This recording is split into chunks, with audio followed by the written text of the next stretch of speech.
What is up, my Shadowverse soldiers, and welcome back to another Shadowverse Evolved video. Alright, welcome back, Shadowverse soldiers. We are back with another set 5 reveals, and it's coming. It's going to be here at the end of the week. I'm ready to talk about the new decks and the different breakdowns, but let's not forget we still have neutral cards to go over, so let's go ahead and figure out what cards are in the neutral class. Alright, and the first card we're going to be looking at is Apostle of Craving, so it's a 3-cost 2/2. It says when you play this card from your EX area, if there's a Gillen-Elise, Omen of Craving in your field, reduce 3 from the cost of this card. You can also evolve it for 1, but when it comes into play, you choose another follower from your field and you give it Rush. So looking at neutral cards already, they're already starting off with cards being in your EX area becoming free, and then also when it's played, you give another follower Rush so you can swing into engaged followers. Looking at the Craving Evolve, so on Evolve, you choose another follower and then deal 3 damage to it, and then it gets +3 attack. Alright, so a pretty interesting Evolve. If the follower is at 3 defense, it's not going to survive to get that buff. So there's a chance that you can just go ahead and remove a follower off the field and not worry about the buff. But if you do have a follower on your field that doesn't have 3 damage, you can give it an extra 3 attack so it can swing that very same turn for some extra damage. Alright, and then we have Cat Cannoneer, so it's a 3-cost 3/3. You can evolve it for 1. Let's go ahead and figure out what that evolve does. Alright, we have the Cannoneer Evolve. So on Evolve, you put an ancient artifact into the field. Alright, so a 3-cost follower that evolves and then puts a token onto your field. So let's go ahead and figure out what the ancient artifact does. Alright, so looking at the ancient artifact, so it's a 1-cost 3/1 and it has the Rush ability. Alright, so pretty interesting for a token just to be able to swing into a follower that, might be at 3 defense, and then you have the Cannoneer that also spawns this card out to swing into another follower as well. So let's see what else we have. Alright, and we have Craving Splendor, so it's a 3-cost quick spell. So quick, when you play this card from your EX area, if there's a Gillen-Elise, Omen of Craving in your field, reduce 3 from the cost of this card. You can choose a follower from the enemy field and then deal 4 damage to it and then add 1 to your leader's health. So it seems like this Gillen-Elise character is going to be putting both the Apostle and this spell card into your EX area in some sort of way, and you're able to be playing them for free. So I want to see what this Gillen-Elise card does to be able to just make these cards free. Alright, moving on, we have Enlightenment Sword of Creed, so it's a 1-cost spell. You can choose a follower from your field and give a +1/+1. If it's Major Bane, Omen of 1, give a +3/+3, Assail, and for this turn, this card can't take damage. Now, I apologize if I mispronounced his name, but I know he is the legendary for this set, or for the neutral class at least, because he is advertised in the little, beginning. Well, he looks like Father Pucci in my opinion, but yeah, he's that guy, and he's able to get a huge buff if you use the spell card on him. I wish the spell card was free, but I'm assuming the guy's inexpensive to be playing, so you can use the spell card in the same turn or in those later turns for whatever he does. You're going to be wanting to use this spell to swing into something. Alright, and then we have Fina Dynamite Daredevil, so it's a 2-cost 3/2. When she comes into play, you choose one of the following. You can either 1, look at the top 5 cards from your deck. Among them, you may reveal a follower with an original cost of 1 and add it to your hand, and then you put the rest of the bottom of your deck in any order. Or you can 2, choose a follower with an original cost of 1 from the enemy field and then destroy it. So it seems like it's a little interesting ability with the fanfare of like Goblin Princess. I can see that this card might be really usable in aggro decks, so you play her for 2, and then you're going to look for your 1-cost cards that are going to be really volatile, probably in maybe Aggro Abyss, since you play a lot of 1-drops. So you're going to look for that 1-drop, put it into your hand, and then you'll be playing that next turn. Alright, and then we have our legendary Gillen-Elise, Omen of Craving, so she's a 4-cost 3/5. She has Drain, and when you play a neutral card, deal 1 damage to all enemy leaders, and when she comes into play, you can spend 3 play points, put an Apostle of Craving and a Craving Splendors from your deck to your EX area. She also has another fanfare ability that's free, but if your enemy and your max play points is at 10, you draw 3 cards.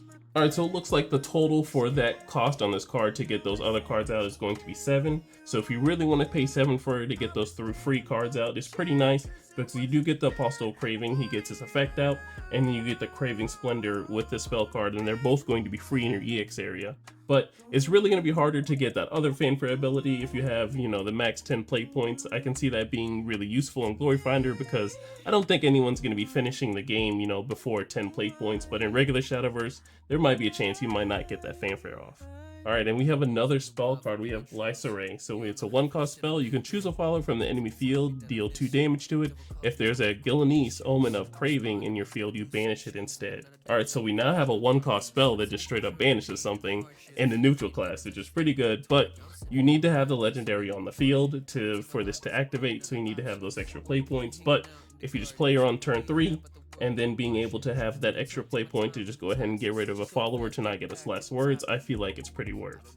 Alright, looking at Lariel Archer Throne, so she's a 3-cost 2/2, and as long as this is on your field, your leader will not take damage from effects. You can also quick or activate to engage this card and deal 2 damage to all enemy leaders. So I believe this card is going to be in the Glory Finder bundle. If you pick one up, you're going to get at least one of them.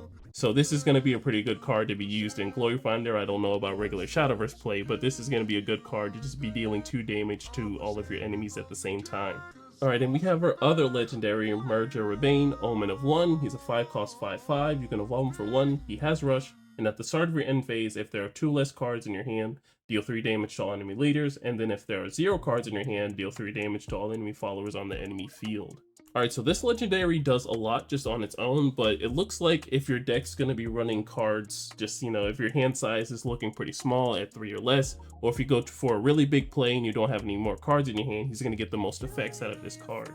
Alright, looking at the Omen of 1 Evolve, so at the start of your end phase, stay in this card, and if there are 2 less cards in your hand, deal 5 damage to all enemy leaders, and if there are 0 cards in your hand, you deal 5 damage to all followers on the enemy field. Alright, so when I see cards like this, the first couple decks that I think about are Abyss Aggro, because they don't really have that many card draw, and then we have Discard Dragon that doesn't really have as much, you know, hand size as other decks do.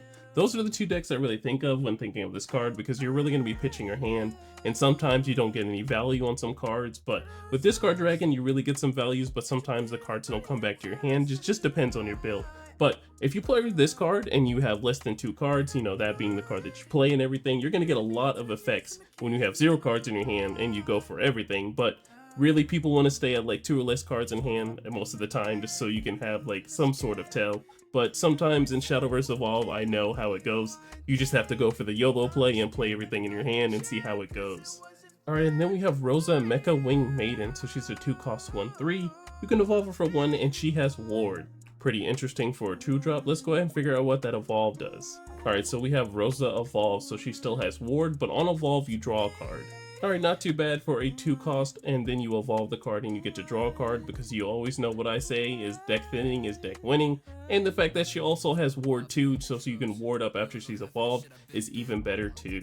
Alright, and then we have Steel Demolitionist, so she's a 2-cost 2/3. When she comes into play, you banish a card from your EX area, and then you can choose an enemy leader or a follower from the enemy field and then deal 2 damage to it.